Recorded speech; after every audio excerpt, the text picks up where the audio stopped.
Sou founder da Makers e a Gabi da Makers mesmo. Da Makers mesmo, exatamente. E a Gabi é CMO da Acesso Digital.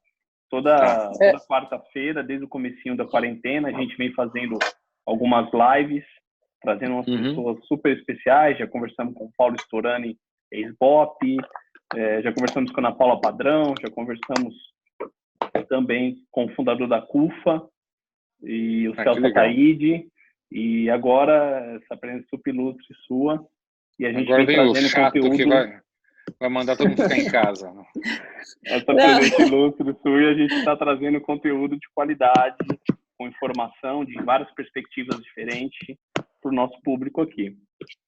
Acho que a ideia, Sidney, a gente queria... Por isso que a gente pegou gente de várias áreas, para a gente dar essa perspectiva da pandemia de diferentes perspectivas. Então, o Paulo falou muito de como agir em crise, a Ana falou muito da crise de informação, fake news, e como separar a informação real do fake news, e inclusive falou muito da tendência da ciência ganhar predominância no pós-Covid. O Celso é líder da CUFA, que é uma grande ONG que está levando assistência nas favelas, então contou para a gente um pouco da realidade da favela. E claro, não podíamos deixar de lado a saúde e ouvir os especialistas. Então, é uma honra mesmo ter você aqui. A gente abriu a honra é minha. Da Makers e das empresas que estão afiliadas através dos CMOs. A turma da Acesso Digital, a gente é uma empresa de tecnologia focada em identidade digital. Então, nós, como muitas das iniciativas dessa pandemia, nós juntamos esforços eu também sou parte da Makers, então nós juntamos esforços para poder trazer nomes fortes. E aí a dinâmica a turma entra no bate-papo, a gente vai te fazendo as perguntas, eles vão mandando aqui as perguntas no chat, e a gente... Você filtra, né? Eu e o Thiago vamos filtrando isso, porque tem muita pergunta, nunca dá para a gente fazer tudo. Sim, mas sim. Exatamente. E vai chegando por WhatsApp também, né, Gabi? Vai chegando por tudo que é lado as perguntas aqui, a gente vai filtrando. Mas muito que... Tá ótimo. A gente vai acumulando muita... Esse mundo dos webinars e lives é algo que é novo, né? Também semana passada eu dei uma aula na Faculdade de Medicina pelo Zoom também, 50 alunos, e na sexta para o MBA nosso de Gestão em Saúde, que foi um pouquinho mais produzido, porque daí projetaram a apresentação numa TV grande atrás de mim, e eu fiquei em pé vendo o computador, só a carinha das pessoas, e uma outra câmera filmando. Então foi uma interação super bacana, eu gostei muito porque foi muito parecido com uma sala de aula, já que eu vi a expressão dos alunos, eram 42 alunos, né? E que com as expressões eles apontavam as dúvidas e você já direcionava, então foi muito interessante. Você acha que é um avanço para a própria telemedicina também, doutor Sidney? Não, certamente. Na verdade, assim, não é um avanço, vamos dizer assim, é uma abertura de porteira. Porque a gente fazia a telemedicina, o programa começou em 2012. E como tem uma legislação ultramoderna no CFM, que é de 2002, quando não existia smartphone, é essa legislação que vigora hoje ainda, de 2002. Então, porque houve a tentativa de você fazer a nova legislação ano passado, houve uma revolta gigante de grupos de médicos, de sociedades de classe, e a coisa voltou para trás. Quer dizer, é um temor de que isso vai disputar mercado, quando na verdade aumentaria o mercado e tiraria a necessidade de investimento em consultório, em segunda opinião. E o que aconteceu com a pandemia foi que, como além da vantagem de você não mobilizar o doente, você teve o incremento pelo Ministério de liberar por um tempo determinado, que nos decepcionou no começo, mas que permitiu a gente aí sim, até o B2B, B2C, aí começar a liberar para o atendimento, que contribuiu demais. Eu, até me apresentar, eu sou cirurgião digestivo, tenho meu consultório, tenho uma vida part-time como médico, adoro ser médico, opero todos os dias, faço consultório todos os dias. E no momento que a pandemia começou, eu parei essa atividade, porque tudo que era eletivo, né, que a gente fala, procedimentos eletivos e não urgentes, foram adiados. Os pacientes têm medo de voltar ao consultório, então o consultório passou a ser 3, 4 teleconsultas por dia. O que gira o consultório e acalma, ou pelo menos resolve problemas que são resolvíveis, né, por telemedicina. Alguns não são. Mas aí dá para ver a vantagem. E o mais interessante é que todo o meio executivo, o mercado, a relação médico-paciente, todos viram a vantagem. Não é só na saúde, mas também na interação intra-profissionais da empresa, na interação entre empresas. Então, acho que isso aqui não volta, na minha opinião. E a legislação, o senhor falou O senhor, a gente pode parar já. É porque médico é um outro nível. É o nível você. Tá bom, Sidney. Então, você acha, porque a gente, né, normalmente a tecnologia está sempre avançada versus a regulação. Então, você comentou que provavelmente a regulação é temporária, mas agora com o uso e a adoção, existe algum, né? Qual é a perspectiva de que isso fique? A perspectiva que eu tenho é gigante, mesmo porque formas de pressão com dados na mão é mais fácil, né? Claro. E a nossa plataforma lá, ela, a partir da semana passada, foi um pedido que começou há 3 semanas, com o secretário Erno da Saúde, quando me ligou no fim de semana, porque eles tentaram fazer o SUS usar uma plataforma que era inglesa, do NHS, e não foi bem. E aí ele passou nós negociamos uma forma que a gente pudesse contribuir através do PROAD, que é um modo de relacionamento do Einstein e de outros 4 hospitais com o Ministério, e a gente passou a separar uma parte da plataforma para que fosse usada pelo SUS. Então, a partir do início dessa semana, ou foi no sábado, acho que concretizou na sexta, 30 mil profissionais do SUS terão a nossa plataforma para utilizar com os pacientes SUS em atenção primária, como diagnóstico, acompanhamento de doenças crônicas. Quer dizer, no momento quando você democratiza essa tecnologia e o paciente vê o benefício, independente da pandemia, é mais difícil de voltar, né? Claro. A gente vê isso muito em adoções de tecnologia em geral.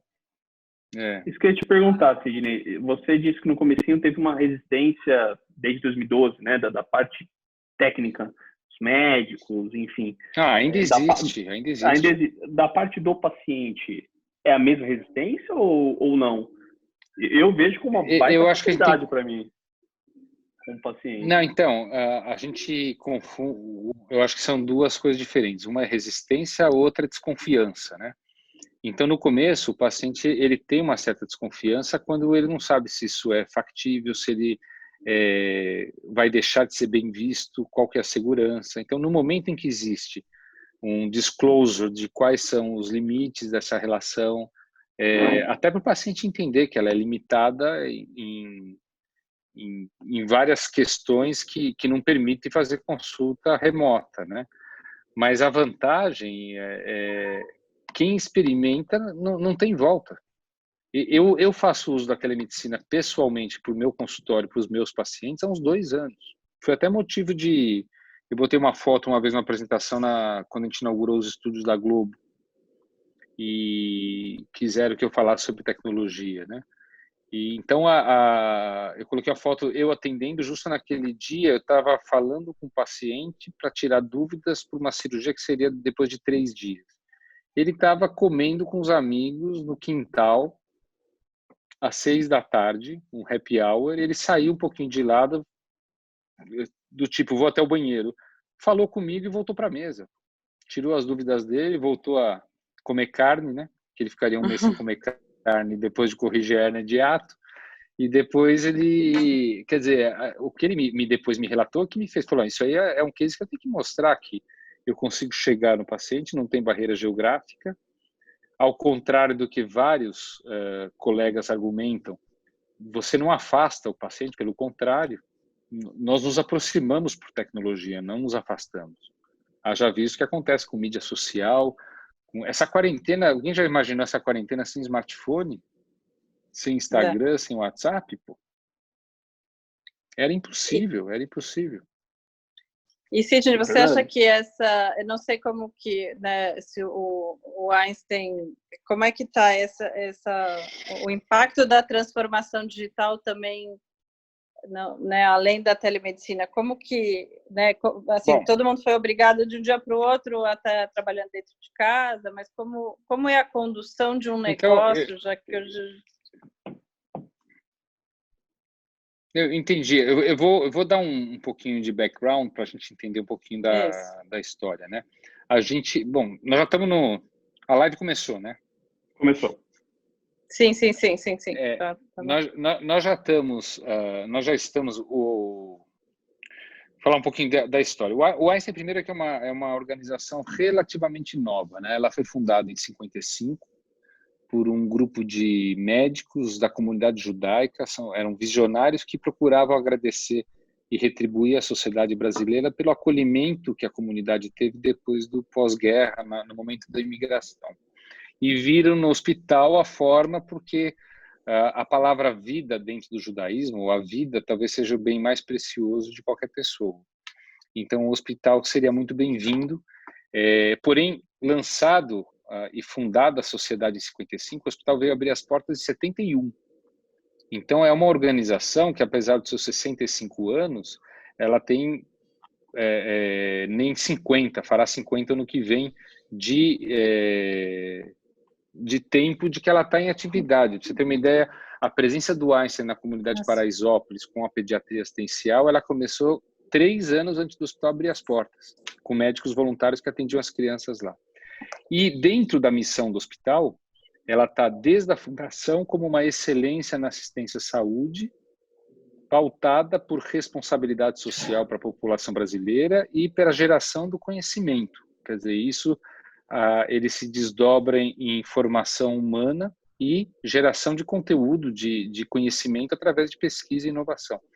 No momento em que a gente escolhe uma das 3 grandes áreas ser a pesquisa e inovação, na verdade, hoje a gente tem 3 grandes pilares sobre a responsabilidade social, que é a assistência à saúde, é o ensino e a educação do paciente, que é diferente do ensino médico, e a pesquisa aliada à inovação.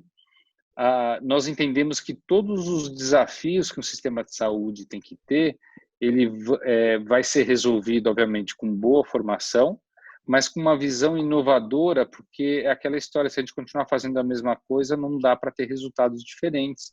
Quer dizer, não dá para coibir desperdício, não dá para coibir saúde mal atendida, não dá para ampliar acesso, não dá para melhorar a relação do médico com um atendimento à saúde populacional coordenado, o que é primário, secundário, terciário. Então, tem uma série de oportunidades em que não apenas devices ou tecnologia, mas até a inovação processual, ela pode trazer algo de bom. E talvez a grande visão para isso foi quando a gente resolveu dividir. Primeiro, a gente dividiu o setor de pesquisa do ensino e deu a chance de crescer de uma maneira exponencial as duas partes. O ensino virou cursos técnicos profissionalizantes, pós-graduação em uma série de áreas, a criação da Faculdade de Medicina, que está no seu 5º ano. E o ano passado a gente teve muito orgulho de inaugurar o primeiro ensino médio aliado a cursos técnicos em saúde do país. Então, as crianças vão sair no 3º ano do ensino médio, aptas a ir para o mercado como técnico de raio-x, de laboratório, de gestão. Então, essa base de ensino, ela cresceu para o tamanho que o ano passado teve contato com, fora eventos, congressos, 40 mil alunos participaram das plataformas de ensino duais. A faculdade de enfermagem, o ano passado, fez 31 anos. 30 anos, em 18? 31 ano passado, a gente comemorou há 1 ano e meio. E a pesquisa, na hora que a gente separa, ela criou também um crescimento exponencial, mas muito na parte de pesquisa clínica e pouco na geração da propriedade intelectual, geração de patentes, no incentivo a nossos colaboradores criarem soluções inovadoras para gargalos que a gente vê no dia a dia. E aí eu acho que a grande visão, isso aconteceu mais ou menos há uns 6, 7 anos, eu ainda era vice-presidente de prática assistencial, ela aconteceu quando nós desmembramos o que é inovação da pesquisa médica. E aí todo o direcionamento da inovação acabou atraindo startups, acabou atraindo pessoas inovadoras, pessoas de outras indústrias, ITA, Poli, uma série E aí eu aprendi a falar, o ecossistema do hospital mudou, porque daí cada profissional de saúde via nesse ambiente uma oportunidade de ele próprio resolver aquele problema num laboratório de inovação, no Centro de Inovação Tecnológica que foi criado, que culminou com a incubadora. E a incubadora hoje tem 34 startups. Então, por que esse apanhado todo? Porque junto com isso, a gente viu que nós precisamos fazer muito mais no âmbito de tecnologia e inovação para que a gente resolva parte de um sistema de saúde que, se continuar da mesma forma, pautado sobre uma visão hospitalocêntrica, quer dizer, o hospital é o centro de tudo, a formação médica com modelo pedagógico de mais de 100 anos. Quer dizer, a gente vai continuar indo para o buraco, o sistema falindo, menos pessoas sendo atendidas, custos da saúde que são muito maiores do que aqueles da inflação. E aí nós começamos a aproveitar esse ecossistema. Como?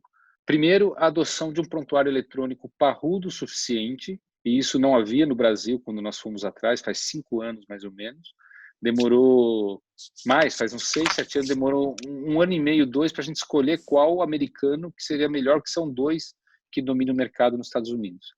E depois de assumir a compra, demorou 2 anos para a implantação, com tropicalização, tradução, treinamento de pessoas, para que a gente pudesse... Vocês imaginem que o Einstein é um hospital de corpo clínico aberto, são quase 10 mil médicos cadastrados que podem atuar de modo autônomo e que tem que estar sabendo mexer no prontuário eletrônico. No momento que a gente adota o prontuário eletrônico, o volume de dados gerados, ele passa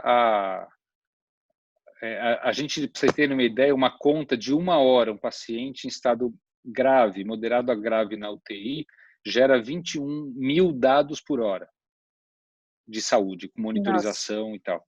Então, a gente criou aí a diretoria de Big Data. Quando você alia informação, capacidade de processamento, Big Data, noções de inteligência artificial, de machine learning, aliado à experiência de um profissional de saúde que a vida inteira buscou entregar tempo reduzido de permanência, giro de leito melhor. Quer dizer, a experiência tem que associar a experiência do profissional ao recurso tecnológico. Para te dar um exemplo, se a gente não tem essa visão, nós conseguimos melhorar o giro de leito, quer dizer, uma alta ter o quarto higienizado para receber outro paciente. A melhora aconteceu quando nós, em vez de 2 faxineiras, 2 funcionárias de limpeza, passou a ter 1 só. Alguém pode explicar? Não, mais controle. Não, é menos conversa e sem acesso à linha telefônica. Então, quando você tira 2 profissionais e deixa 1 só, o serviço acabou sendo mais rápido. Isso era a experiência de quem cuidava disso no nosso hospital. Quando se alia a tecnologia, e foi uma das primeiras grandes conquistas para a gente, foi quando nós transformamos esse gerenciamento de leitos capazes de predizer quando um paciente chega no pronto-socorro, se ele vai ficar internado ou não em 15 minutos. Baseado num volume de dados históricos, com a queixa, idade, estado em que ele chegou de sinais vitais, pedidos de exame nos primeiros 10 minutos que o médico faz, a gente já sabe com uma acurácia de quase 90% se ele fica ou não internado. No momento que a internação é gerada, esse quarto já estava bloqueado para o diagnóstico correto, já estava autorizado, e aí o paciente melhora a experiência e a gente não tem um acúmulo desnecessário da espera desse paciente no pronto atendimento. Então, esse foi um dos primeiros grandes produtos que a gente criou em parceria com a Accenture, por exemplo, que aí passou também a colaborar. Hoje eu brinco que os data science lá sabem mais medicina que qualquer um, mas depois isso gerou um programa de agendamento inteligente no centro cirúrgico, porque entra um monte de fatores, o tempo que o cirurgião leva, o insumo que ele usa, o equipamento que ele usa, o paciente vem do quarto ou da UTI. Quando você coloca tudo isso, não dá para simplesmente você achar que uma cirurgia, vamos dizer assim, do estômago vai demorar 2 horas. Não, você tem que saber se o Dr. Sidney é rápido, se o Dr. Fulano é mais devagar, se aquele equipamento eu posso disponibilizar para outro em quanto tempo. Isso foi um segundo produto que foi gerado, que permitiu a gente ganhar 2 a 3 cirurgias a mais por dia por sala, por otimização da ocupação, com base em inteligência artificial, machine learning, um algoritmo que leva todos essas variáveis para dentro. E aí vai. Quando você começa a fazer isso e alguns anos vão passando, você vê que culturalmente a organização muda. E aí o pensamento na resolução dos gargalos, ela acaba sendo uma cultura de inovação e de buscar a tecnologia para resolver.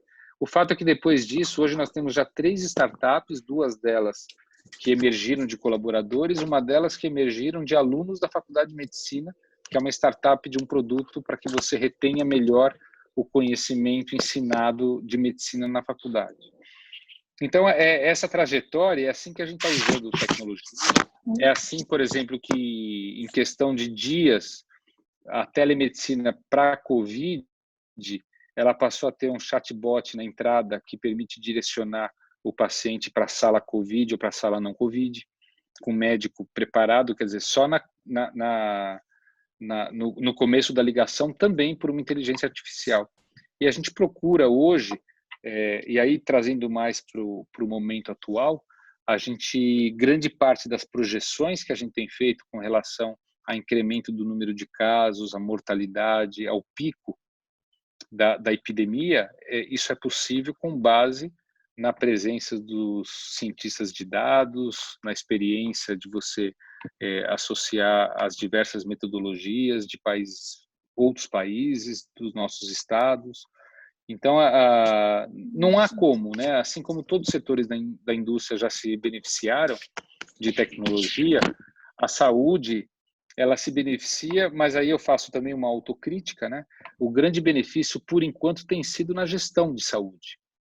Porque na hora que médico, profissional tipo enfermagem, profissional de saúde embarcar nessa, e que vai demorar pelo próprio ensino autônomo, tradicionalista que a gente tem, a minha geração teve, que é algo diferente que o egresso da nossa faculdade vai ter, na hora que eles saírem, vai ter uma formação diferente que vai permitir o médico não ser tão repulsivo quando a gente apresenta uma nova tecnologia para atendimento. Desculpa que você me alonguei aí demais. Não, essa era um pouquinho da minha pergunta também, Sidney. Você disse, essa transformação digital inteirinha do Einstein, ela mexe literalmente com cultura, e quando a gente traz para os funcionários do Einstein, principalmente os profissionais de medicina, enfermeiros, médicos e tudo, qual foi o impacto do incremento de tanta tecnologia na operação do dia a dia deles? Porque é um outro tipo de medicina que eles estavam acostumados, né? Mas isso aqui é muito lento, né, Tiago? Isso aqui eu estou falando de uma história aí que vem, a gente pode falar no mínimo aí uns 7 anos. Quer dizer, quando você coloca um profissional da Copa que vai ter que lidar com um prontuário eletrônico para colocar as informações, isso é capacitação, é treinamento, é novidade, é informações. Nós temos um modo de comunicação interno hoje que é o workplace do Facebook. E as comunicações deixaram de ser muito do e-mail, algumas reuniões já eram feitas dentro do ambiente workplace. E a gente, para você ter uma ideia, o workplace ele foi instalado por uma necessidade, e aí eu atuei diretamente como vice-presidente de prática médica, porque a gente tinha grupos que eu chamo de GMAs, aliás, foi um modelo de relacionamento do Einstein com seus médicos autônomos, que ele é focado numa condição de doença ou de saúde e não na especialidade. Então, a gente vai falar de síndrome metabólica, que é uma consequência da obesidade. Então, nesse grupo está cardiologistas, nefrologistas, nutricionistas, cirurgião bariátrico, e eles se reúnem mensalmente. A gente viu que era pouco, uma vez por mês, e as reuniões deveriam continuar virtuais. Aí que se optou por ter o workplace junto. E as reuniões passaram a ser, são 31 GMAs, que a gente fala, grupos médicos assistenciais. Eu tive a oportunidade de publicar esse case dos grupos médicos na Harvard Business Review Brasil em 2018, eu acho. Não, 2015, 2016. E aí, esse case permitiu, através da virtualização da reunião, a conversa continuar até a próxima reunião. Então, o embarque ele vai sendo devagar, ele vai embarcando as pessoas porque não tem outra saída. Para vocês terem uma ideia, o treinamento para lidar com a pandemia foi inteirinho em e-learning e também no centro de simulação realística para os colaboradores, com relação a EPIs, com relação a fluxos apartados. Começou com e-learning, depois passou com boneco. O pessoal que foi para o Pacaembu, para o hospital de campanha, por exemplo, o treinamento foi inteirinho em centro de simulação. E os fluxos já foram plotados dentro de uma plataforma, assim, uma diretriz que a gente já conhecia por outras pandemias, né? Então, eu acho que é a mesma dificuldade quando a gente fala que nós vamos mexer na cultura organizacional. Uhum. Agora, quanto que essa cultura de inovação ajudou nessa preparação? Eu acho que e a gente tem acompanhado muito a Vanessa no nosso grupo, e é sensacional, né, a quantidade de informação que o Einstein está desenvolvendo para a sociedade, né, de como lidar com isso, enfim, né, das mais diversas perguntas da sociedade, a quantidade de informação que vocês têm gerado, mas também a gente tem essa impressão de que a preparação, né, assim, para a sociedade, parece que tudo começou, para a sociedade do Brasil, parece que 10 de março a gente só estava observando o que estava acontecendo na China e não ia acontecer com a gente. E isso, entendo que foi completamente diferente, né, no Einstein. Se você pudesse contar um pouco como é que vocês se prepararam, né? E por que e na tua opinião, por que o resto da sociedade recebeu isso com tanta surpresa? Bom, o que você falou está totalmente correto, né? O negócio é assim, talvez com as experiências que a gente tem de outras pandemias, o Einstein, pra você ter uma ideia, a primeira epidemia que a gente lidou, eu era criança na escola ainda, mas foi da meningite na década de 70. Foi um papel do Einstein também junto ao Ministério da Saúde. Mas, mais recentemente, fora as catástrofes do Haiti, do incêndio em Santa Maria, que o Einstein também esteve presente, mas teve a SARS, a primeira, né, a epidemia da SARS, teve a epidemia da H1N1 em 2008, e quando começou as notícias vindas de Wuhan, que foi finalzinho de dezembro, a gente já tinha um time que junta o serviço de controle de infecção hospitalar, que são infectologistas e enfermagem ligada a isso, com pneumologistas. Esse time se encontrava 2 a 3 vezes por semana, já para bolar os fluxos e a infraestrutura necessária caso a epidemia chegasse no Brasil. E esse grupo passou a se reunir periodicamente, já dirigindo os fluxos. No dia 26 de fevereiro, quando o primeiro diagnóstico foi feito, foi de uma sexta para o sábado, a gente já tinha colaboradores treinados com relação ao uso de EPIs, conforme eu falei, por e-learning e simulação. A gente já tinha toda a diretriz de fluxo estabelecida. No momento que o primeiro diagnóstico aconteceu, eu me lembro como se fosse hoje, no sábado de manhã veio a notícia, e aí vem a resposta para a tua pergunta, Gabriela. A Vanessa está aí? Eu não vi se ela está aí.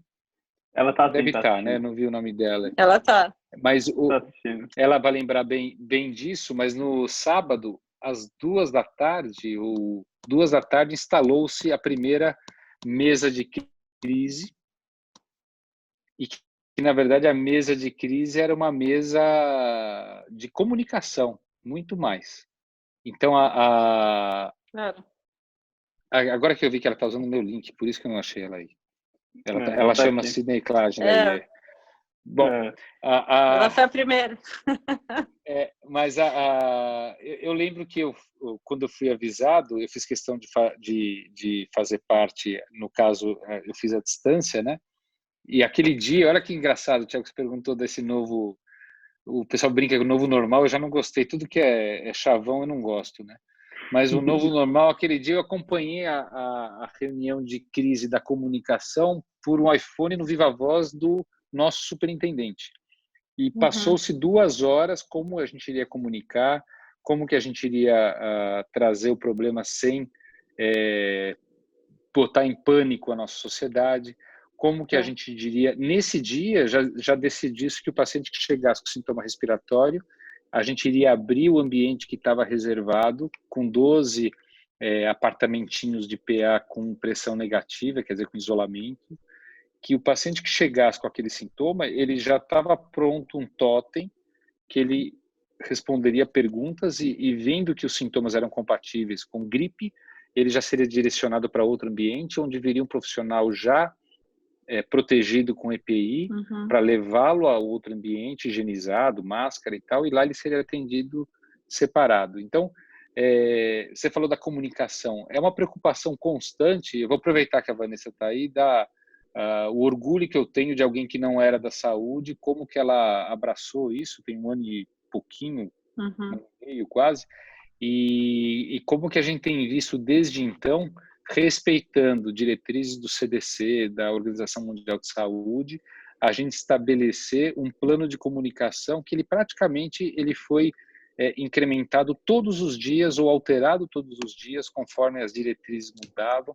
Eu me lembro muito bem que um dos dias me ligou um presidente de uma entidade internacional que congregava todos os cruzeiros do mundo. Como que eu coloquei na comunicação que não é seguro viajar de navio? Porque estava lá no texto, não é seguro viajar no navio. E aí, assim, era uma pessoa que... Porque não é. Não, porque... E não existia aquela determinação não pode. Era uma opinião. Aí a gente mudou o texto. Eu lembro, isso aqui foi numa noite, porque quem me apresentou essa pessoa foi um dono de agência, que é um usuário do Iced, que tem uma relação de amizade comigo. Ela falou, não faz isso comigo e tal. Aí nós mudamos. Em vez de não é seguro, a gente colocou, eu não me lembro muito não bem, é recomendável. Não, nem colocamos. A gente falou assim, a segurança pode estar comprometida em viagens de navio. Claro. Então mudou o tom. Agora, essa comunicação, e a gente, assim, por isso que eu quis elogiar, porque a Vanessa tem feito um papel nisso muito grande, trazendo informação correta, trazendo um tom, quer dizer, uma diagramação da informação muito agradável e também que não leve pânico, mas leve informação. Porque o que mais tem aí nessa pandemia são pseudocientistas, são empresários que viraram entendedores de Covid, são discussões que são muito mais permeadas por paixões do que por conhecimento, porque conhecimento é muito pouco, a gente sabe muito pouco sobre esse vírus. A gente sabe muito pouco sobre o que atinge, a gente sabe pouco sobre imunidade, a gente sabe muito pouco como lidar. A única coisa que a gente sabe é que o isolamento permite um sistema de saúde de lidar com casos graves e permite que a gente não tenha um empilhamento de corpos como a gente viu em países da Europa e que Deus queira que a gente não tenha tão perto aqui da gente, porque já começou em outros estados, a gente está tentando um esforço brutal para evitar, mas é a única coisa que a gente sabe que funciona. E por isso a insistência também das campanhas Fica em Casa, do uso da máscara, das relações com as empresas também, para que nos ajudem a levar um pouco... Um dos propósitos que a missão do Einstein transformou é levar uma gota de Einstein para cada cidadão desse país. E a gente está tentando, de fato. Nos últimos anos eram 1.200.000 pessoas no município de São Paulo. Hoje eu tenho certeza que é o Brasil inteiro através de teleatendimento, teleorientação, capacitação de profissionais. Mas essa comunicação, ela é importantíssima. Não existe crise que você não tenha que investir em comunicação. Ainda mais uma crise onde o papel da população é tão primordial. Essa semana, na última semana, houve um relaxamento voluntário do isolamento aqui em São Paulo. Ontem aumentaram 20 casos no Einstein, de internações. Então, assim, o reflexo é esse. Fora os países estão tendo segunda onda e terceira onda. A gente E essa é teve uma um pergunta, bate-papo. estamos longe ainda do pico falar, da Gabi. pandemia? Como é que... Não, que tem pergunta aqui no chat. A gente imagina, pelas projeções, eu não vou falar aqui em público que a maioria das projeções que a gente fez foi errado, né? Mas errado para o bem, o que dá um pouco de desconto, né? Mas a gente imagina que esse pico deve atingir entre 3 e 4 de maio até 12 de maio, mais ou menos, o pico do crescimento, no município de São Paulo. A gente teve um bate-papo há 2 semanas com o Celso Taide, fundador da CUF, e a gente perguntou para ele, com a perspectiva, né, de quem está na base da pirâmide, dentro das favelas, das comunidades, o quanto eles temiam quando a pandemia chegasse nas classes mais baixas, onde as pessoas estão mais aglomeradas e tudo. E ontem a gente teve, até um dado que eu vi recente, de ontem para hoje, teve 449 mortes confirmadas e muitas delas nas classes mais baixas. Como que o Einstein enxerga isso? É inevitável? Vai chegar? Bom, primeiro que eu vou dar uma visão nada otimista, que tudo que a gente está vendo aí de mortalidade, ela deve ter uns 10 dias de atraso. Quer dizer, provavelmente é muito maior do que isso que a gente está sendo notificado, porque vários pacientes estão morrendo sem o correto diagnóstico, que acaba indo como síndrome respiratória, e não são computados como tal, ou porque o exame vai chegar lá depois do falecimento. E existe um delay no preenchimento da notificação e do recebimento do Ministério e na compilação para informar a população. Pra você ter uma ideia,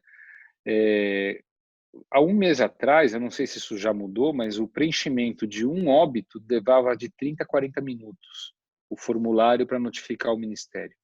Então, você imagina um hospital público que tem 10 óbitos por dia, alguém vai ficar sentado 400 a 500 minutos preenchendo papel. Então, tudo isso demanda um tempo, pode ficar para amanhã no hospital, pode não ter o diagnóstico correto, o Ministério vai receber, e aí vai compilar. Então, a gente tem aí a estimativa, infelizmente, de que esse número pode ser bem maior já hoje, de mortalidade. E a grande parte da mortalidade, a gente vai passar a ver agora, primeiro, pela incapacidade de populações de classe econômica, socioeconômica mais baixa, incapacidade de se isolar. A gente tem que lembrar que o Brasil, eu não estou falando só de São Paulo, mas o Brasil tem 14 milhões de pessoas que moram em comunidades. Seria o 5º estado em população do país, na frente do Rio Grande do Sul. Essas comunidades têm uma aglomeração de pessoas por aposento, por domicílio, que é muito grande. Então, não dá para falar em isolamento, não dá para falar em segregação de pessoas de alto risco. Então, primeiro, essa é uma doença que ela foi importada por uma classe econômica mais abastada com acesso ao setor privado, por pessoas que viajam ou a trabalho, ou que passaram férias ou carnaval no exterior. Então, esse segmento da população se contaminou mais cedo. Se contaminando antes, eles com acesso ao setor privado, o setor privado ele foi estressado primeiro. Tanto que o Einstein, nós nos preparamos para ter a condição de transformar apartamentos em UTI, inclusive com uma inovação bacana de falar aqui, nós criamos com uma startup, uma empresa chamada Enebras, um exaustor que transforma um apartamento normal em pressão negativa, que é fundamental para casos de infecção, porque o ar só vem de fora para dentro, não de dentro para fora. Então, nós nos equipamos com respiradores mecânicos, com esse tipo de exaustor, com macas, para ter até 300 leitos de UTI dentro do Einstein, fora um hospital de campanha de 30 leitos construído no estacionamento do prédio do bloco D, lá da maternidade. Então, a capacidade ela seria maior que a metade do hospital inteiro de fazer UTI, esperando que essa demanda viesse.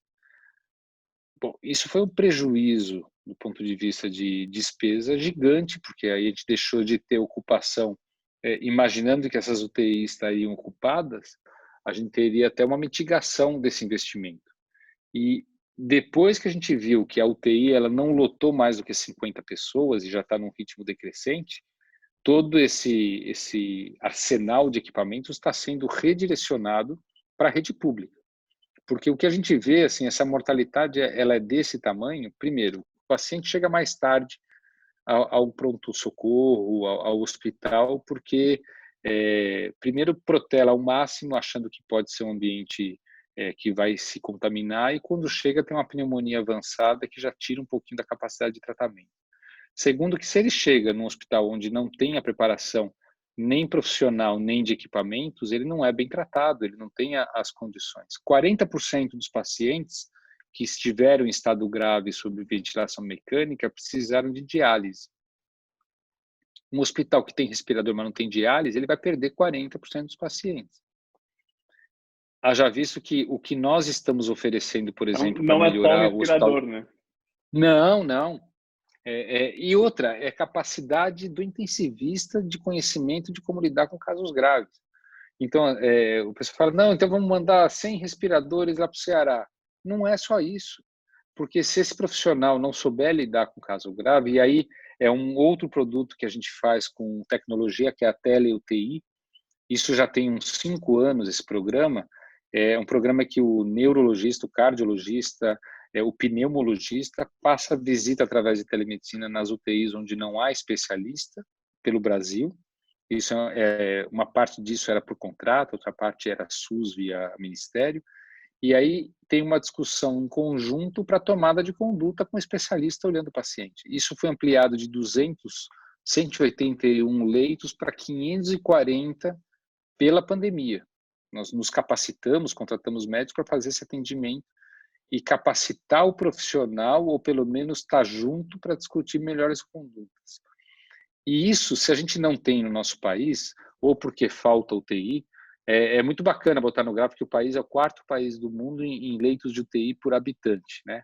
E é verdade, é Alemanha, Estados Unidos na frente, se eu não me engano, agora não me lembro se era Tailândia ou Singapura, o Brasil tem 26 leitos por 100 mil habitantes. Aí você vai olhar, a proporção privado-SUS é 10:1.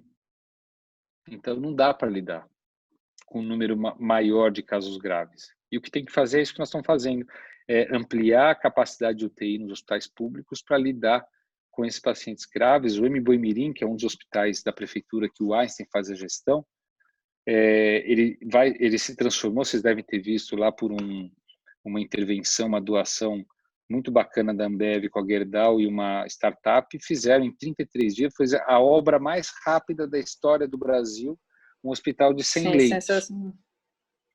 Sensacional. Tive lá segunda-feira. Inclusive, Sidney, o Felipe Cerchiari, diretor de inovação da Ambev, ele está assistindo aqui também. Ele está aí. Participou desse projeto. Eu estou vendo a mãozinha dele. Então, se vocês pudessem olhar assim, o luxo, a beleza que ficou esse hospital por dentro, não dá para perceber que é um hospital que foi feito com placas de aço em 33 dias. É um hospital que você fala, é todo normal, com uma economia de água. Aí eu encontrei lá com o fundador da Brasil ao Cubo. Então, o Mboimirim, ele vai ter 514 leitos dedicados ao Covid, sendo que 234 de UTI, mais que o Hospital das Clínicas. Por quê? Porque toda a nossa capacidade contratada para o setor privado está indo para lá. O Campo Limpo, mais 30 leitos. O Vila Santa Catarina vai ter 76 leitos de UTI. E é isso que vai ser preciso para a gente ter uma mortalidade menor, quer dizer, conhecimento médico, capacidade de equipamento e recursos. E, infelizmente, a gente saiu da região sul e sudeste, e isso não é tão frequente, não é tão presente, e por isso a necessidade da gente tentar ajudar de alguma forma. Obviamente os recursos também são finitos, né? Principalmente numa briga de insumos pelo mundo, que a gente não consegue comprar respirador, dificuldade de EPI, tem que ter um estímulo à indústria nacional de fazer tudo isso, e todas elas estão muito mobilizadas para ajudar, ONGs mobilizadas a fazer máscara, criatividade com impressora 3D, mas realmente a briga para não ter essa mortalidade, ela é gigante. Eu vi, acho que foi ontem, eu vi uma notícia na época Negócios que um grupo de estudantes da USP fizeram um respirador de baixo custo que ia passar por uma aprovação da Anvisa agora. Na verdade, esse respirador ele foi testado no fim de semana, principalmente no INCOR, teve aprovação, mas infelizmente não é um respirador de ficar. Ele é um respirador de transição enquanto se aguarda um bom respirador.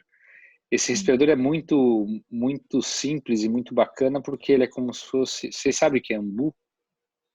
É aquela, parece uma bola de futebol americano, de borracha que se aperta para fazer a respiração manual. O anestesista induz a anestesia com isso, né?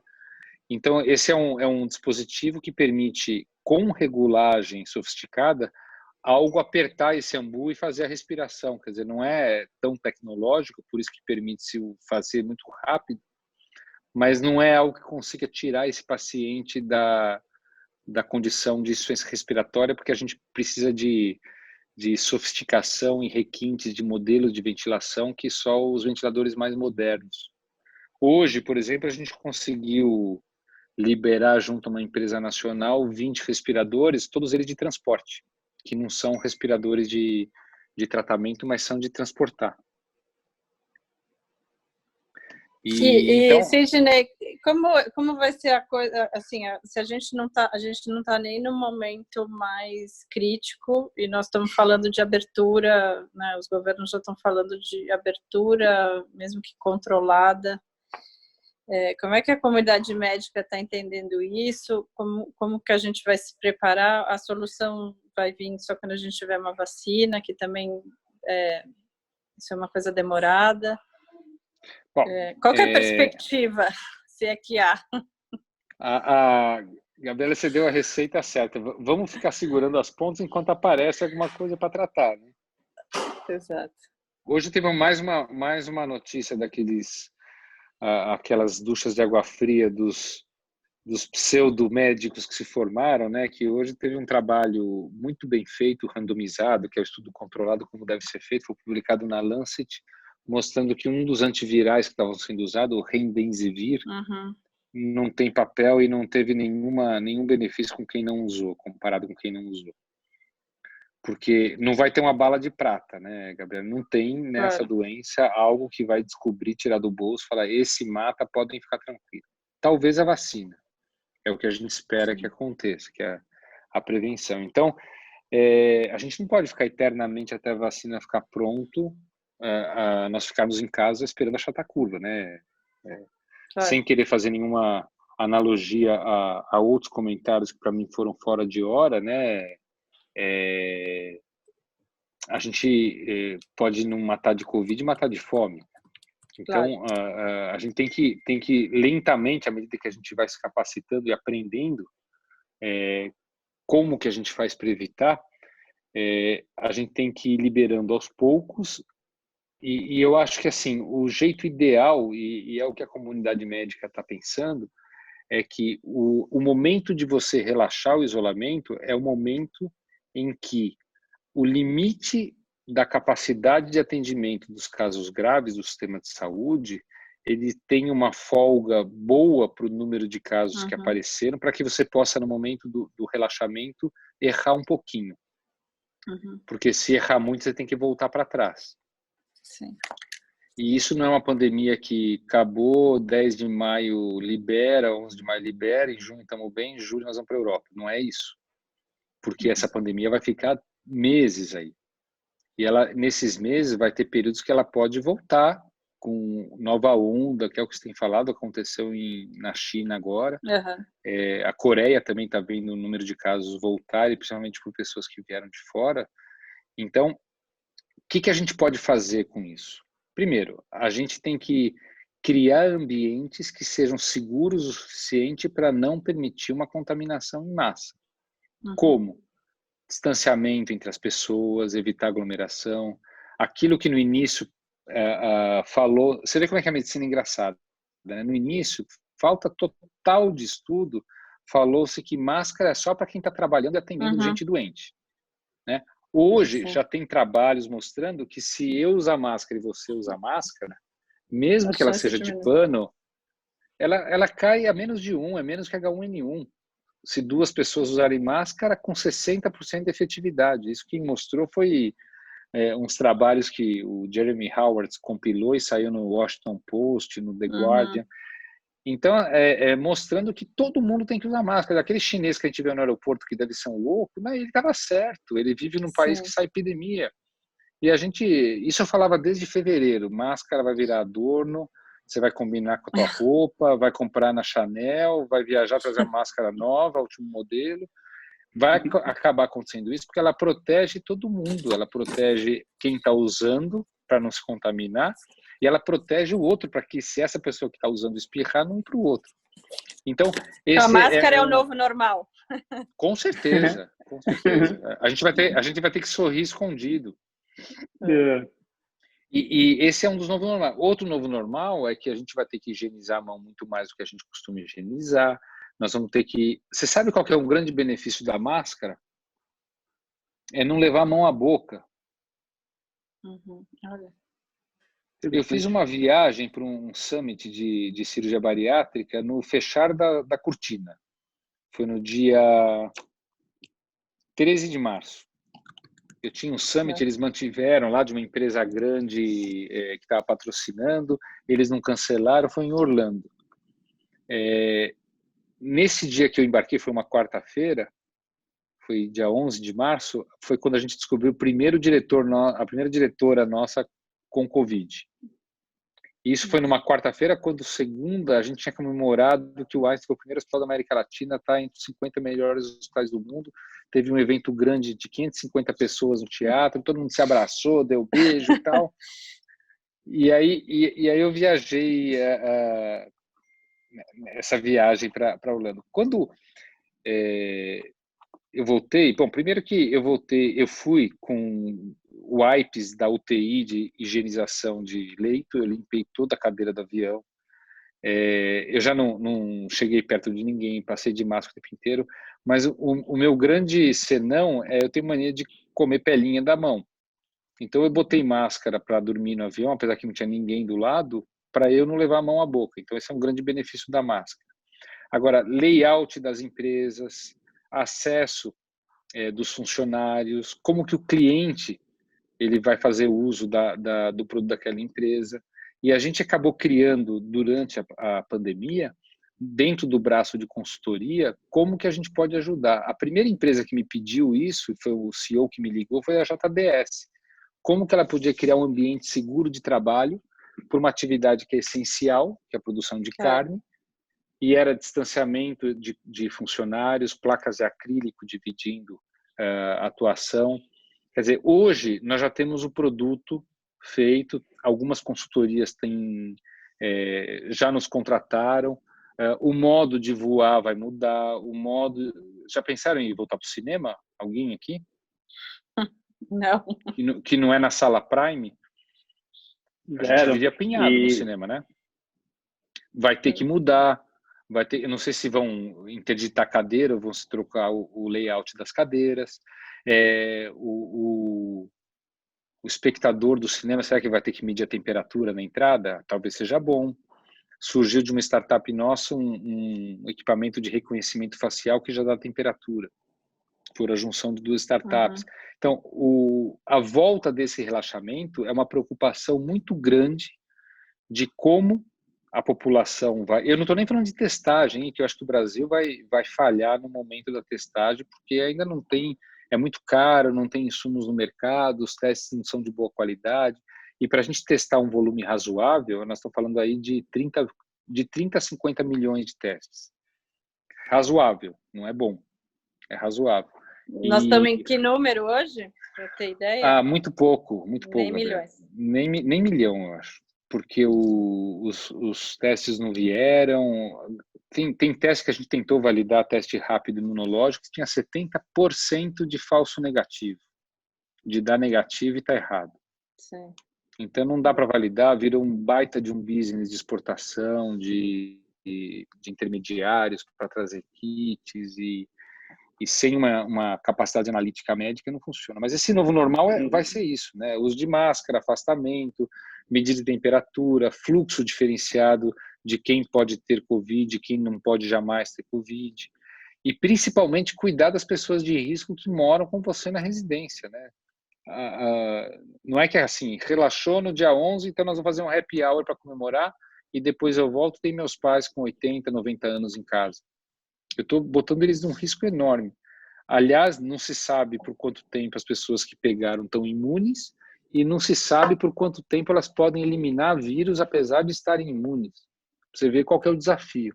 Sem falar nos 50% das pessoas estimativa de serem portadores ou se infectarem de modo assintomático. Lá no Einstein, a gente criou a divisão do fluxo. Hoje, aliás, é mais um golaço da Vanessa. Hoje ela soltou um vídeo muito bacana aí mostrando esse fluxo dividido que está nas mídias, está no YouTube. Mas, aliás, vou falar, já que todo mundo conhece a Vanessa aqui, né? Ela participa em 5 papéis do mesmo vídeo. Eu nunca tinha visto isso. Ela é paciente, enfermeira, acompanhante e no fim ainda ela sai de motorista. É agilidade para fazer e se bobear, foi ela que editou o vídeo ainda, né? Pode ser. Assistam no YouTube. Mas esse novo fluxo, dividido por cores, ele permite que a gente volte para uma atividade essencial, que é cuidar da saúde, porque as pessoas estão protelando acompanhamento de doença cardíaca, doença oncológica, por medo. E não pode ter, né? Sangramento intestinal, dor, apendicite que vai diagnosticar, teve parto no estacionamento. Se bem que eu já descobri que esse parto nada teve a ver com atraso, mas são situações hipotéticas que a gente tem que demonstrar um fluxo diferenciado. O paciente ele é medido por temperatura, não importa onde ele vá. Se está alta, ele vai para um fluxo exclusivo vermelho. Se está normal, ele vai fazer o que ele tem que fazer, que é uma consulta, um exame. Os colaboradores não se misturam. Quem cuida de paciente que possa ter Covid não cuida de quem não pode. A higiene tem sido feita a cada consulta de todos os prováveis contatos do paciente em superfícies. Então, isso vai ser o novo normal. E esse layout, esse processo, é que a gente, dentro do braço de consultoria de gestão de saúde, está totalmente focado. A gente tem aí um trabalho para ser feito por pelo menos umas 15 companhias, e hoje eu acabei de ser contatado por uma escola internacional preocupada com o retorno às aulas, como que a gente pode ajudá-la a criar um ambiente seguro também para a volta. Engraçado, a gente tem visto, principalmente lá na Makers, todas as empresas perguntando se tem protocolos de retomada, né?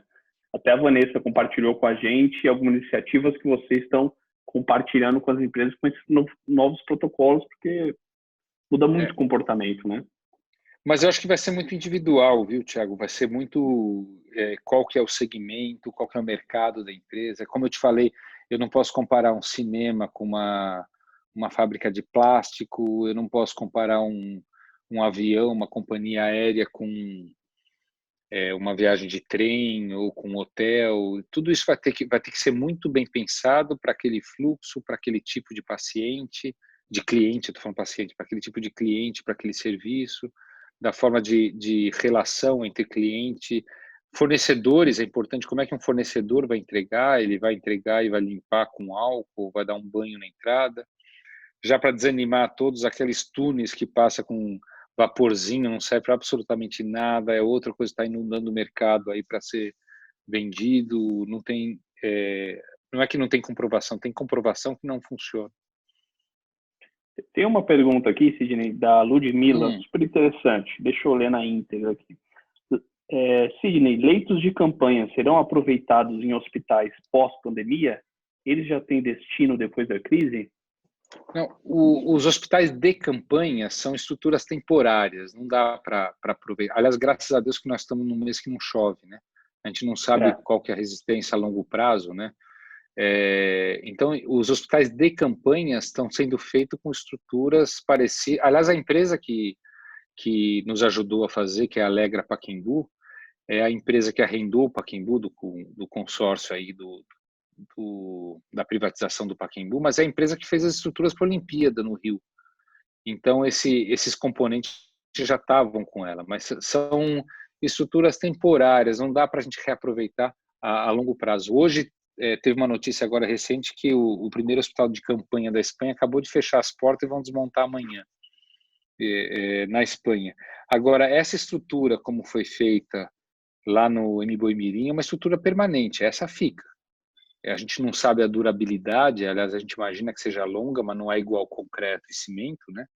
Mas ela é uma estrutura permanente e ela ficou como legado para a prefeitura, como 100 leitos do Hospital do Mboimirim, que entra na regulação já.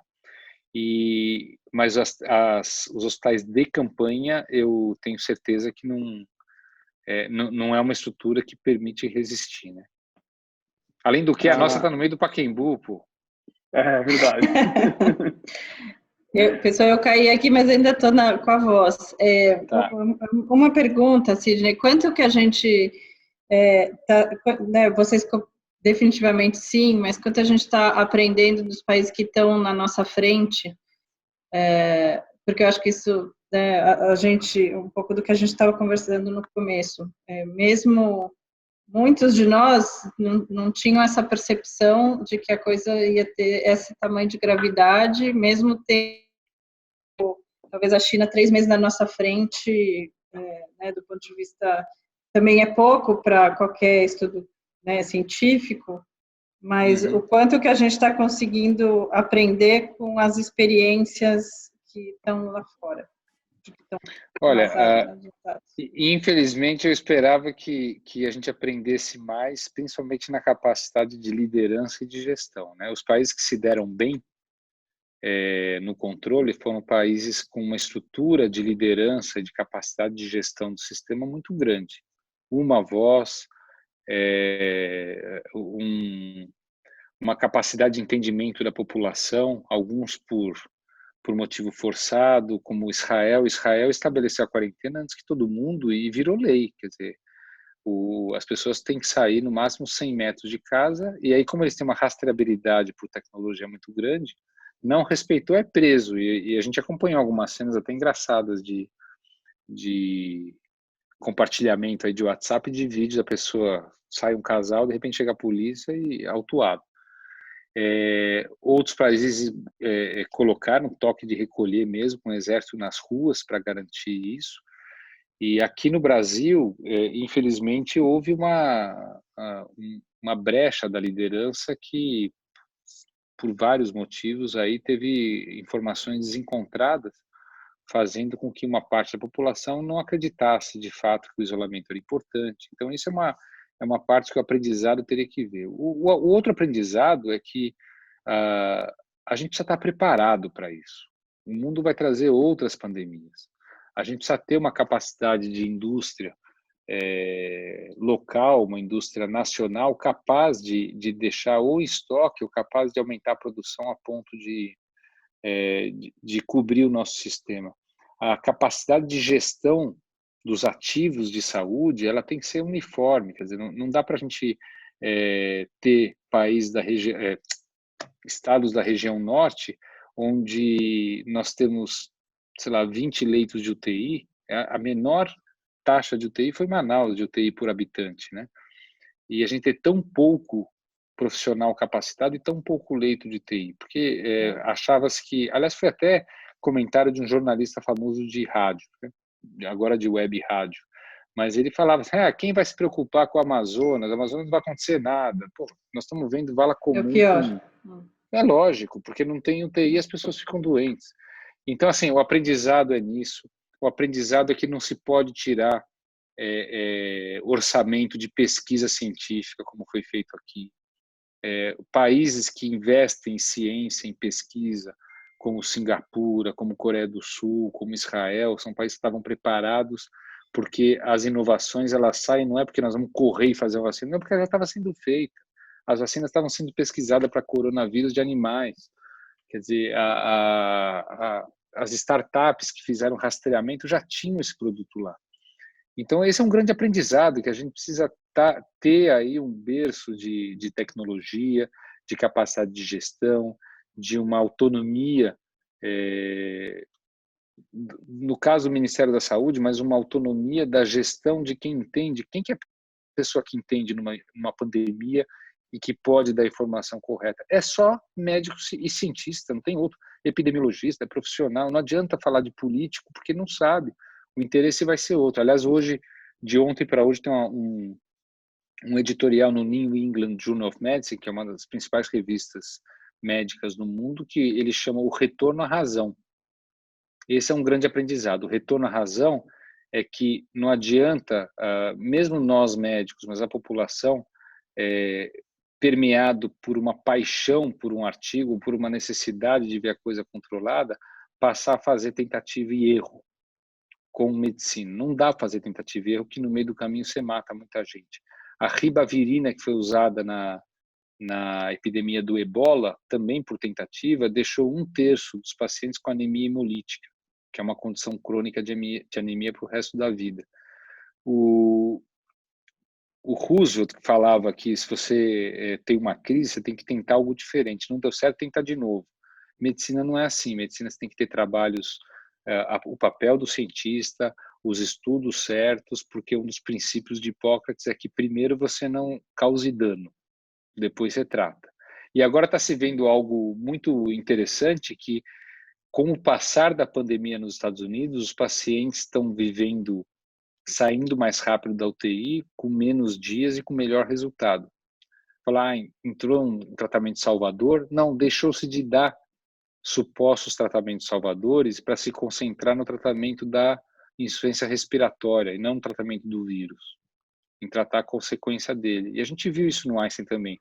O tempo médio de UTI, que achava-se que era 14 dias, ele chegou a 10 dias, depois chegou a 8 dias de ventilação mecânica. A gente passou a cuidar da insuficiência respiratória, não é de remédio. Da insuficiência respiratória. E esse dado é um alento, principalmente para o setor público, né? Se você tem poucos leitos, você consegue diminuir o tempo de leito de um paciente na UTI. É óbvio. Isso demanda de capacidade da UTI, tanto equipamento como capacidade técnica humana, conhecimento do intensivista, tudo. Como é que você vai controlar aquele aparelho? Isso é eficiência, né?